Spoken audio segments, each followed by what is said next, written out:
Hello. Just want to thank you for being involved with the ethical review process. As you know, this is a pilot really to see how things work. So we have made a few changes, and I just thought it would be worth going through the documentation. So this document is the ethics approval process. You can see that I have colour coded it so that you can see at a glance which bits refer to you. So as a reviewer, it's the blue bits that you really need to take notice of, and you can see that your role is sort of within the middle of the process. So the main reason why I wanted to do this video is just to remind people about how to manage these Google Docs. So the E2 form has been transferred into a Google form where people can upload their documents. So if you click on this link here, you can access that Google form.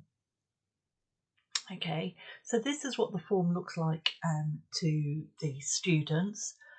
You'll recognise the questions in here.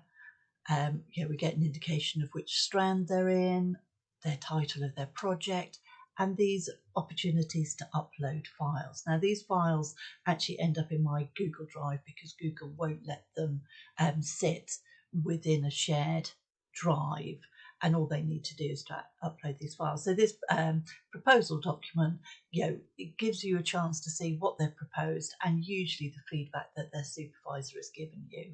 And then, as say, we go through, it's the same questions, etc., that we have in the standard E2 form because we can't change those. Okay. Now, I bet you're wondering that, but okay, so I can see what the student can see, but how do I actually get to see what they submit? So you can see if you don't have the view I'll show you in a minute, you can actually see at the bottom here there is a pencil. So with Google, whenever there's a pencil, that is for editing.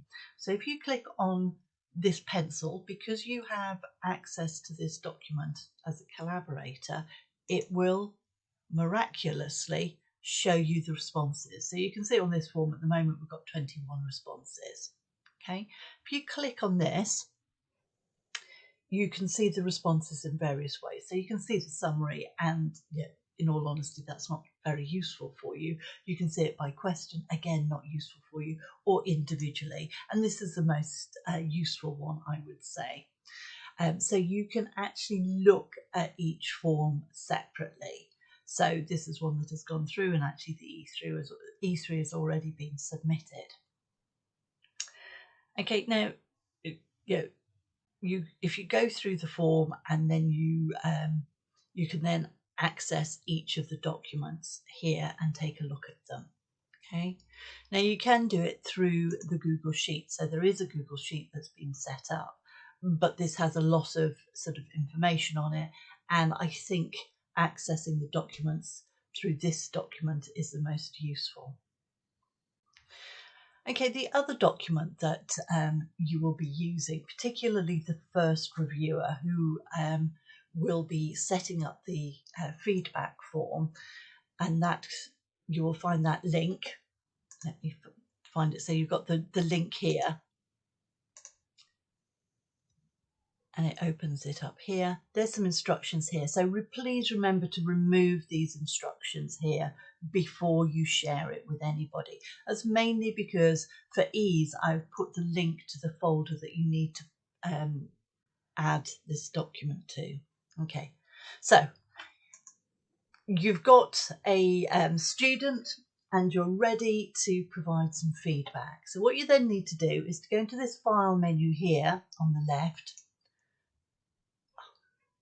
and then press make a copy. And then it gives you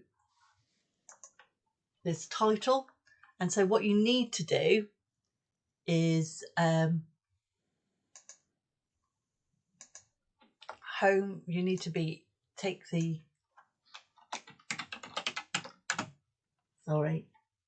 then go home.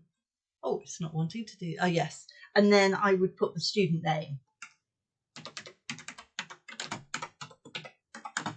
Okay, and then you can see that it's asking whether you want to place it in the process and templates. you actually want to move it into the E2 reviewers feedback forms. You select that and then you make a copy. Okay.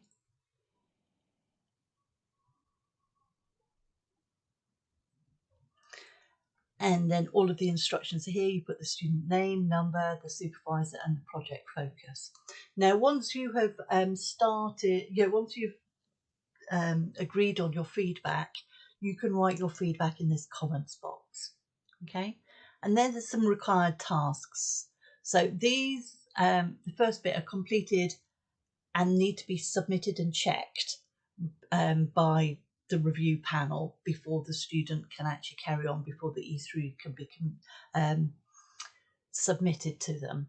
Now, there are some minor things that actually the supervisor could review, but for the key sort of ethical issues, it's these first points. You can add rows if you want. So if you click on there, right click, and then you can insert a row if you need to add any more.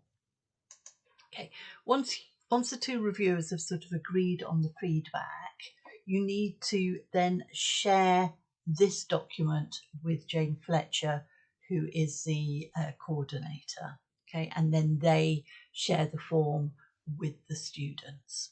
Okay, so this provides a certain amount of distance.